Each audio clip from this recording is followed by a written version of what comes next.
Uy, mga kababayan, usapang life insurance naman tayo dito sa Canada. Mahalaga ito, promise. Alam ko, hindi masyadong exciting pag-usapan ang life insurance. Pero isipin mo, para ito sa kinabukasan ng pamilya mo.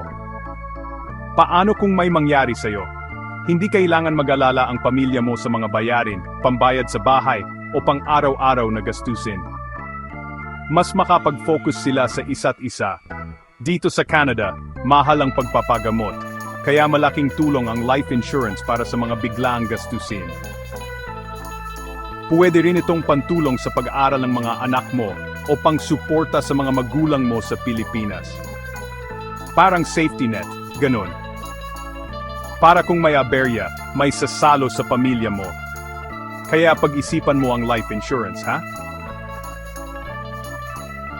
Baka magpasalamat pa sa'yo ang pamilya mo balang araw. Isipin mo, hindi lang para sa'yo ito, kundi para sa lahat ng mahal mo sa buhay.